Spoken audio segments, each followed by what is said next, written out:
Filmmaker Margreth Olin grew up in rural Norway, in a land of glaciers, fjords, and waterfalls.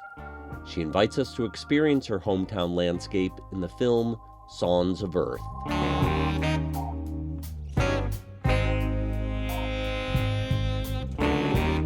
I'm Tom Powers, and this is Pure Nonfiction. Sons of Earth is a film that begs to be seen in a theater. The first image is a man standing on a frozen lake framed by mountains. This is Margreth's father, who becomes our guide over the course of spring, summer, winter, and fall. The film's mesmerizing power won the support of Wim Wenders as an executive producer. Sons of Earth now has a theatrical run in the United States from Strand Releasing. It opens on Memorial Day weekend in New York and Chicago, followed by other cities. Film critic Alyssa Wilkinson wrote that in Sons of Earth, Margreth ties cosmic themes of love, grace, time, and memory together through the much smaller tale of her aging parents' extraordinary love for one another. Her parents are connected to the landscape in a profound way, expressed in the songs they sing. Nei, aldri jeg gløymer den glitrande fjord. Som sølvblank der inne mellom fjellheimen for. Så store felt og stilltann om strendene skvaler. Og møtast med elvar fra fjell og fra dalar. I hosted Margreth at the Toronto International Film Festival last September. On stage, she told me about an experience she had just a few weeks earlier of screening the film in her parents' village. What she told me was one of the most moving Q&A conversations I'd ever experienced. Afterwards, I was kicking myself that it wasn't recorded. But Margreth is a gifted storyteller, so near the end of this interview, I asked her again about that night last August, and her response was as powerful as it was in Toronto. Our talk was recorded a few weeks ago. For those who have yet to see Sons of Earth, I started by asking Margreth to describe the landscape of her childhood. The landscape where I grew up, it is powerful, it is beautiful, it's wild, and it's kind of dangerous too. I think that growing up on a place like this, Oldedalen, on the northwest coast of Norway, the landscape becomes a part of you. If the first words that you learn is fjord, glacier, mountain, forest, and lake, if that is the first words you learn how to say, I think that the language moved the landscape inside of you. So landscape of home is both an inner landscape and an outer landscape. And what were your experiences of that as a young person?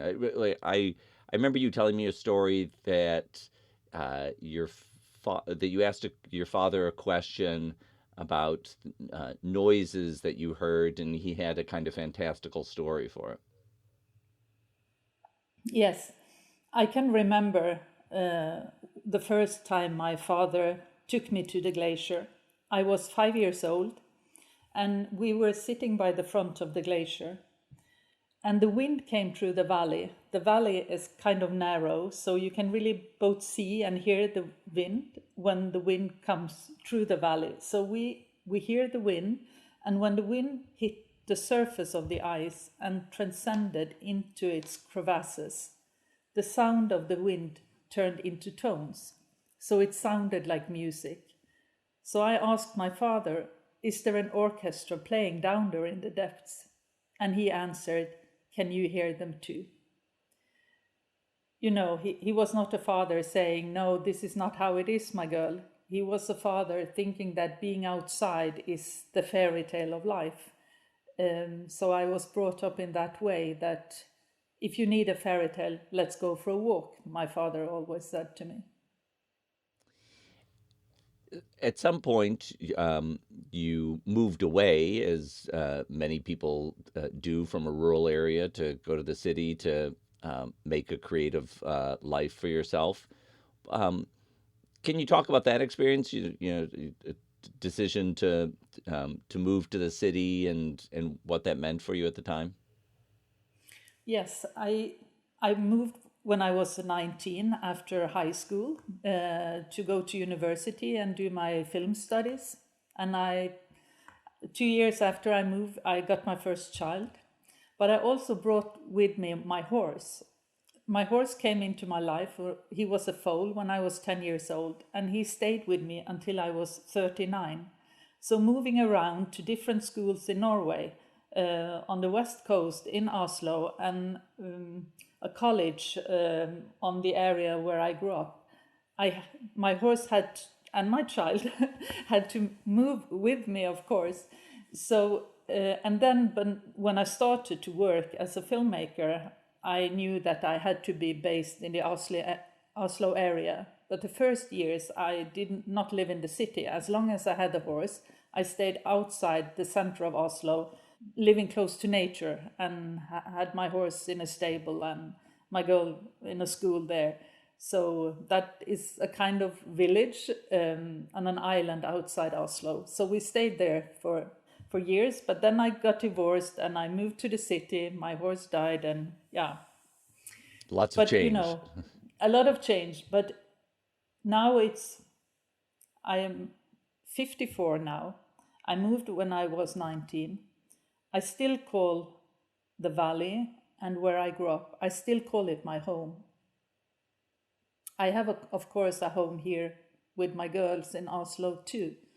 But really, the feeling of home is where my father grew up, in his village. And I think that has to do, when you see the movie, it is a film about the landscape of home and our deep connection to nature, but it is also a film about generations that have been living in this very special place, and to be there, they have to live in balance with nature. So you kind of see the work they have done, how they have lived their lives. You see my ancestors every time I go to the valley. So that's what the film is also about: roots and belonging and family. So it's my home still. Well, your father has this connectedness to previous generations that not everyone has. I mean, he can talk about events that happened 100 years ago before his birth as if they're living memory. I wonder, is that something that you feel you carry yourself, or that is special to your father? I hope, and I think I do. I think I carry it myself too. And that is also why I knew that if I am to make a film about reconnecting to nature, I have to tell the story of my father or my parents, because of exactly what you say. And I have grown up listening to their stories about their parents and grandparents' life and great grandparents, and that is something that you strongly carry with you. And my mother, she was also a great storyteller, like I feel that my father is. And these stories of family and the life in the valley and how it was to live in Norway 150 years ago, that is something that is, it's building you as a character, I think. It's like a gift. The relationship to nature that my parents have given me, that is one of the biggest gifts in my life, but also the stories of our families and ancestors. So you've had a career of more than 2 decades making films, documentaries, and fiction films about different subjects. And I wonder what made you feel like right now is the time to tell this story. I have known for years that one day I want to make a film about nature, how nature is changing, or climate crisis. But always when I enter a new topic or subject, I look for what is my specific angle. why should I make a film about this? How can I do it differently? How can my approach be differently so that it stands out? You know, in our time, we have a lot of reportage and documentaries, and there are so many stories out there about what is happening to nature.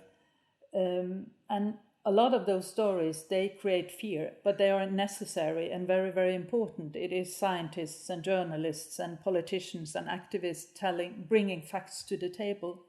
But as an artist, I can use the language of film in a different way. Language of film for me is the language of emotions. So I wanted to make a film to give the audience an opportunity to reconnect, to like lean back and really breathe together with the pulse of the earth. So whenever I do a film, I get a vision. It has always, up until this film, been an image that I see like very as a sort of dream that I have when I'm awake. And this image contains the essence of the film. It's not that that image has to be in the film as it is seen for me, but when I get that vision, I know that now I can start filming because I know what it all should contain. But when it comes to Songs of Earth, it was different. I didn't get an image. I heard a symphony, and the symphony was nature sounds that I've been growing up with. I have been listening to the valley all my life, and sometimes with joy and excitement, but also with fear, you know, when the avalanches come down the mountain or the landslides. And I heard this, and then I called my composer and my sound designer and the one that I work with that always do the field recordings on set, and talked about this and how important the sound should be for this movie. I've had 9 photographers, but the sound department has been very, very important. So what we did was that we lowered microphones down into the depths of the glacier. We worked with hydrophones underneath the surface of the lake, inside the rivers, and collected these sounds, nature sounds, when they sound like tones. You know, when there is so much water in the river that that the stones that has been formed by ice and water for millions of years, when they hit each other in the bottom of the river, that makes a rhythm. And we were able to collect these sounds. And also underneath, like deep down in the glacier, there is a ticking. It's like a clock ticking. And you get a feeling that we don't have as much time that we think we have, that nature around us is changing the way, as we know, it will not last for long. And collecting these sounds, making a library out of them, and then my composer, Rebecca Karior, I worked with her for 15 years. She invited great soloists for string instruments and flutes, and they listened to the nature sounds. And we were like searching and researching sort of which instrument could best be the wind inside the glacier, which could be the sound underneath the surface of the lake. And then they played like transforming the nature sound into man-made music. Rebecca wrote a score for the film, and we went to Air Studio in London and worked with London Contemporary Orchestra that performed the music. So this is a different take, separating the experience of making this film from anything that I've done before, because it has been like more through the visions. Of course, I believe the work that my 9 photographers did, it's a stunning film visually, Songs of Earth, but also the sound is quite unique how we worked with it. And that is because the vision was a symphony. I remember talking to your composer, Rebecca, at Toronto, and she described that the way the sound mixer blended the instruments and then the naturally recorded sound in nature, that after the mix was done, she would hear tones and she wasn't sure if that was an instrument or if that was the tones of the earth. So it was an extraordinary blend in that way. Yeah, that's true. Tormod Ringnes, the sound designer, he also did the sound on the documentary Flea. He has done Pirates of the Caribbean. Right. He often does these big Hollywood movies and then also these smaller documentaries. Yes, he does. And I, when working with Tormod, I feel that it's like working with a musician. He has the rhythm. He just makes it, you know, and then you can listen to it. So it's true what Rebecca says, that you can't differentiate the sounds, the nature sounds, from what the instruments or the musicians did. And I don't think anyone can any longer. And that's a good thing. I want to ask you about the visuals and cinematography. Often when we're in grand landscapes like that, we're very aware that the camera can't capture it. And yet, I've never been to the landscape in your film, but I do feel like the camera captured an awe-inspiring quality that is different than, when I see wallpaper of landscapes on my smart TV. So can you talk about the approach with the cinematography team to capture these epic landscapes and convey their majesty on a movie screen? Yes. Thank you for asking that. The first one I reached out to was Lars Oimo. Lars was one of the photographers of my previous film called Self-Portrait. Lars is quite young. He went to film school some few years ago. But he has a language, but he hadn't been filming nature or landscapes before. And that was important for me because I have been carrying these images inside of me all my life. They are part of who I am. So I didn't want to work with a nature photographer that had a language and had to fight that in a way. I wanted us to explore it together. And Lars had never been to the valley before, or that part of Norway. So one of the things that I wanted with this film is to see nature. I want the audience to see nature as it is for the first time. That you like, wow, can it be like this? And then bringing Lars to the area and how he was curious, how he was taken by the beauty, how he was like, wow, are we going to go over that mountain? Is that possible for your father? Like having that with us. And also for me that we developed it together so that the images that I have been carrying inside me, that he would listen to them and find this language. But we also discussed another thing, that was we are not going to create the images. The gifts in nature are already there. We are going to collect them. And there are so many possibilities to where to put your camera, which angle, how to place the tripod if we have the camera on tripod. Where the light is coming. But we, as documentary filmmakers, you go with the flow. You trust that it will be there. And we, of course, trusted my father.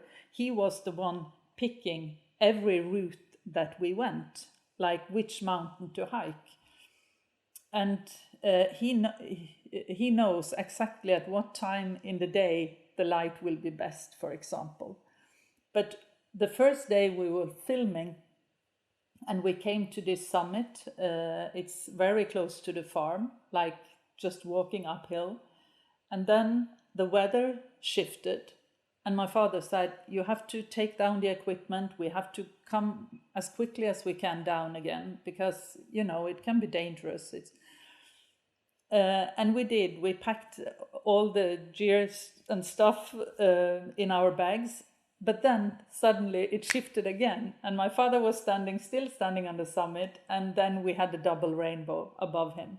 And that was the first day of shooting. And we had like sun and thunder and rain in 15 minutes. And then we had a double rainbow. And he said, okay, we don't have to hurry. It will be fine, you know. And I knew that everything we need for this film will be given us. We can just like trust the big office. so we were really collecting. But Lars is the one following my father with handheld camera on the path when we walk, and on tripod. And all the macro shots in the film is Lars as well. And then I had 2 drone photographers. So every day when we went hiking with my father, I had 1 drone photographer with me. But I also had one in the family staying at the farm, living there. So when the avalanches come and we went there, he could shoot those parts. And then I had 1 shooting from helicopter. It's the same team and the same pilot that works with Tom Cruise when he is filming in the area, because he is. And then 1 diver that did the underwater shots. And then 3 wildlife photographers doing game and birds. And they did not go with us at any time. They worked separately. And they are like professional wildlife photographers and do that for a living. I wondered about that because there's some fantastic close-ups of wildlife. There's a image of a white owl that I'll never forget, looking right into its eyes, and so I did want to ask you how those things were captured. It sounds like you had specialists doing that. Yes. So we have some fantastic wildlife photographers in Norway. And that is not that strange because of the nature and the wildlife we have. And I got to know one called Torbjørn Martinsen and worked with him. So he provided me the shots that is needed. But they worked separately. Like you can't walk a group or team to get those close-ups of owls and eagles and even deer and but all in all, it is like the premise for the film is in the battle between power, man, and the powerful nature, the powerful wins. So in every shot of nature, we should feel that the powerful wins. So when the drone photographers, when they film my father in the landscape, we are quite small in the powerful. Yeah, we had some sentences that we shared, and we talked about the feelings that these images should open up in the audience, and worked around that, even if it were 9 photographers, you know. But that is my task as a director, to combine that, to develop a language that everyone understands. So your father was the guide to this landscape, but your parents as a couple are key figures in this film. We witness these kind of quiet moments when they're speaking together about big things, about, you know, speaking of their own mortality, and we witness them dancing together at dusk. I mean, there's a real closeness that's conveyed in the film between them, or gentleness. It's very beautiful to watch, and I wonder if you can reflect on your parents as a couple, the longevity of their marriage, and what you were trying to convey there. One of the reasons why I made this film on a deep personal level, it is that all my life, the thought of losing them, that has been so hard. It's a thought I can't stand, So going home and asking my father to follow in his footsteps. And he said, then we should walk for 1 year. And we did. And my mother on the side, I knew that she had to be in the film as well, because I can't make a film about my father. His first love was nature, but his biggest love has been my mother. But early in the film, there is a scene where I tell them that I still call this my home 30 years after moving from there, and that I am very afraid of losing them. And my father says that when that day comes, it will come. Of course, you are allowed to grieve, but you have to think about the good times that we shared, and your life will be easier. My mother has in her life, she lost her father when she was in her 20s. And all her life, she has been saying to me, I can hear my father. He's singing inside me. Both my parents have been very close to their parents. That is a gift they have from home. And that is also how they have become those parents to me. I think that the respect that my father has for nature, for all other life forms, and the respect he has had for my mother, and therefore for me and my sister as well, that is something worth bringing out to a bigger audience.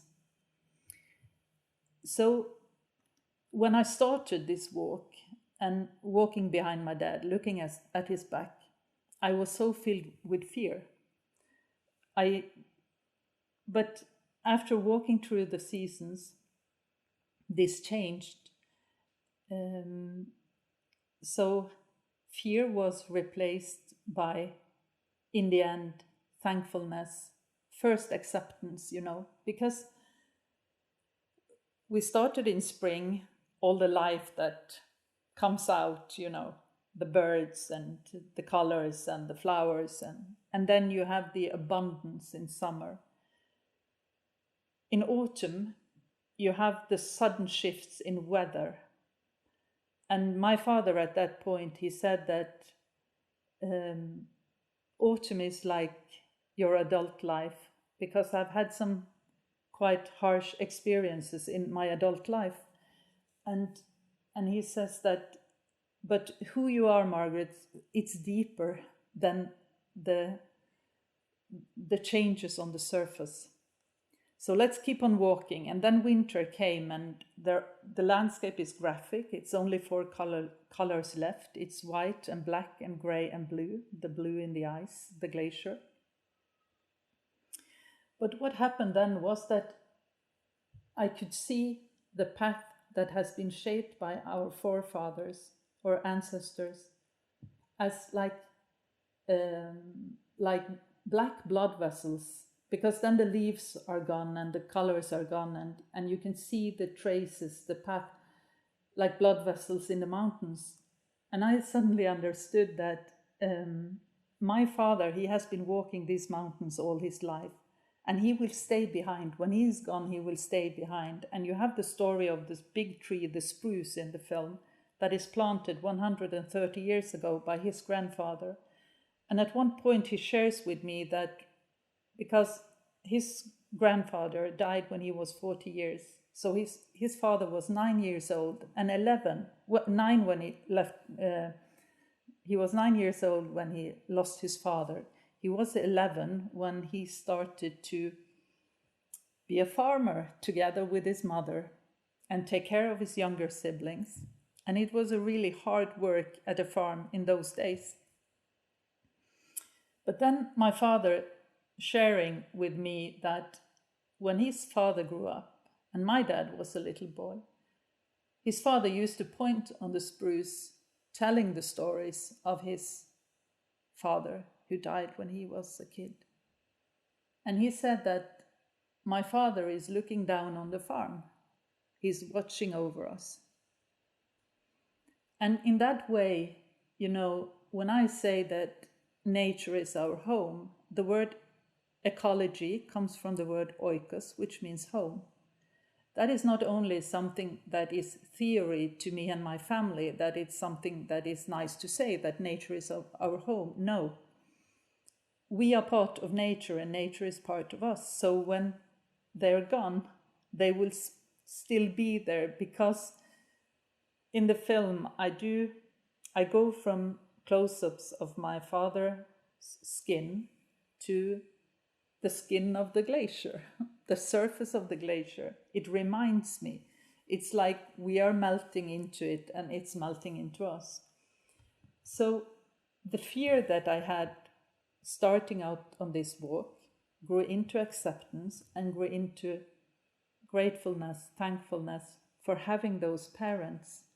And I think that the humbleness and tenderness that they share, that is because of the surroundings they grew up in and how hard it was for their parents. They didn't have any money. They had what they had on the farm, and that was it. And they did every work that was done was doing by their hands, And Oldedalen, it's the place on earth where people live closest to a glacier in all the world.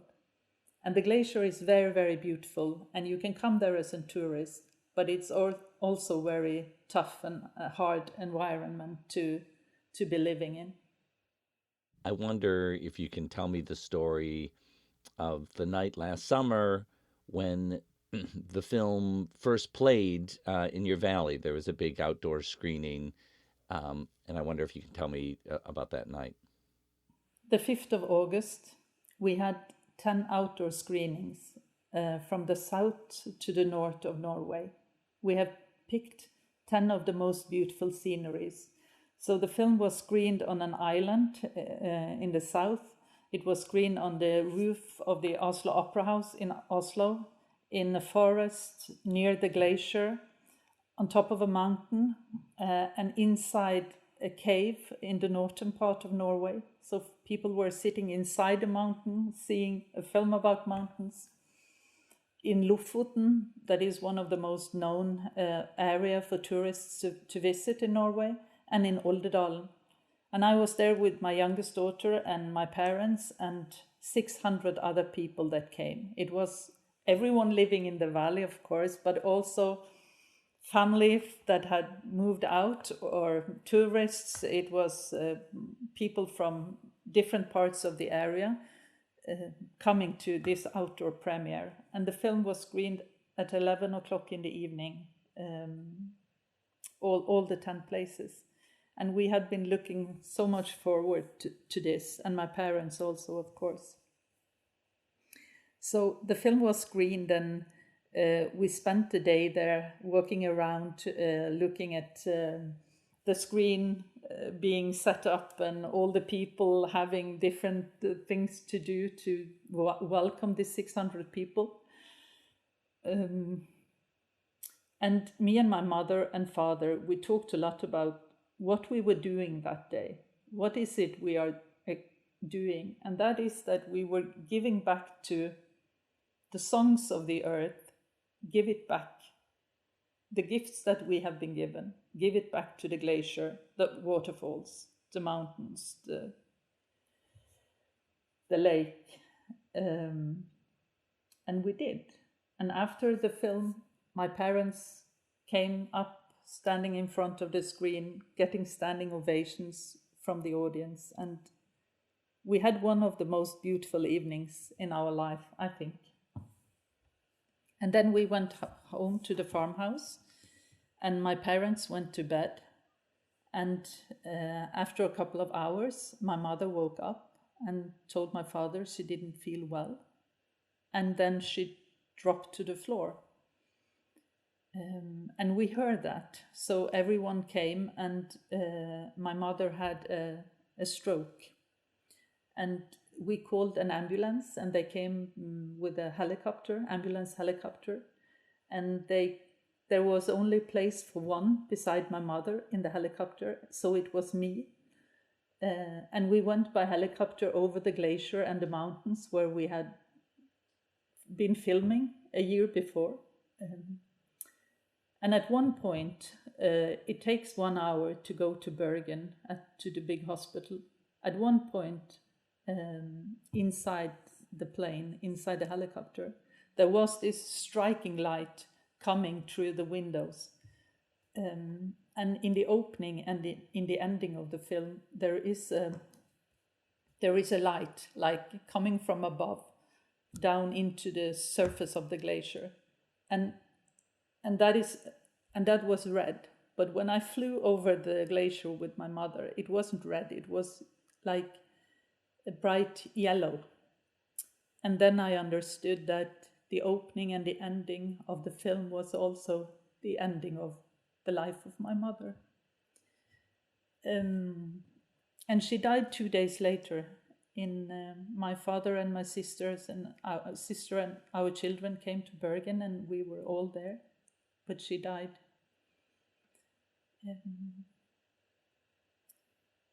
And at first I thought that, I was to go to Toronto for the North American premiere and to meet you, and the film was programmed at many festivals the next months, and the premiere in Norway should be in September. And my first thought was that I can't manage to do that. But after the funeral and after a couple of weeks, my dad said that he had been thinking about it. And he said that, your mother will always be in your heart. She will always be in my heart. And if she's up on the screen too, it will not be harm to anyone. I think it will be a gift. So you should not stop the film. So I let him decide, and then I also decided to travel with the film. Not as much as I had planned to, but I went when I felt that I could go. And I do not regret that now, because the film has been really well received in so many countries, and now it will be released in the US. And we have a lot of family there who emigrated from Norway 100 years ago, both on my father and mother's side, and 4.5 million Norwegian Americans live in the US. It's almost as many as people living in Norway. And now they have the opportunity to see this film, and maybe every one of them will move home, But what I really know is that if my mother is still here, if she was still here, she would have loved the film to travel, because she was the one always saying to me that one day you have to make a film about your father and his valley, because the first film I made was called My Uncle, and that was the film about my mother's youngest brother, Reidar, who had Down syndrome. And he was, beside her father and my father, the most important person in her life. So my first film was about her. And now my father had to wait 30 years, and then I made the film about him and their love. And she was so happy about that. But that she was to leave on the premiere night, no one of us could imagine that. And I don't think she knew that would happen either. I mean, I think the hope in making a film about your parents is that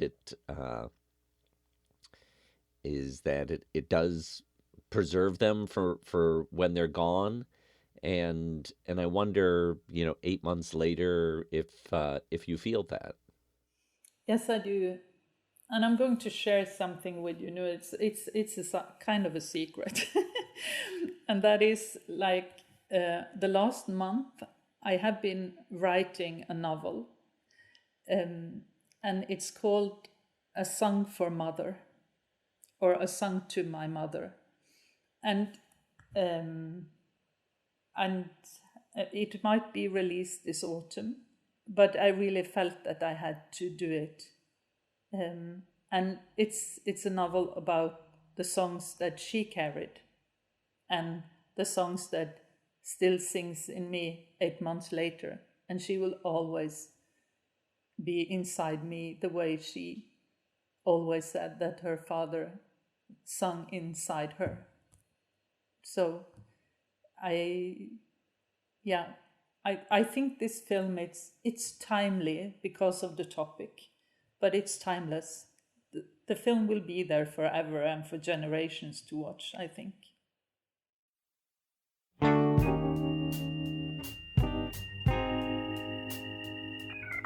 I want to thank Margreth Olin for speaking with me.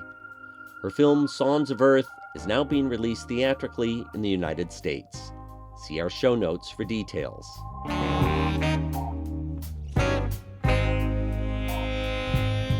I'm pleased to welcome to the Pure Nonfiction team writer Anisha Javeri. She's editing our new Substack newsletter called Doc Voices. Each week, we'll bring you reports from documentary communities around the world. This week's edition has notes from the Cannes Film Festival. See our show notes to subscribe. Thanks to our team, series producer Hannah Nordenswan, partnership manager Bella Racklin, and web designer Cross Strategy. Our theme music is composed by Andre Williams, and our executive producer is Rafaela Nehausen. I'm Tom Powers. Follow us on Instagram and sign up for our newsletter at purenonfiction.net.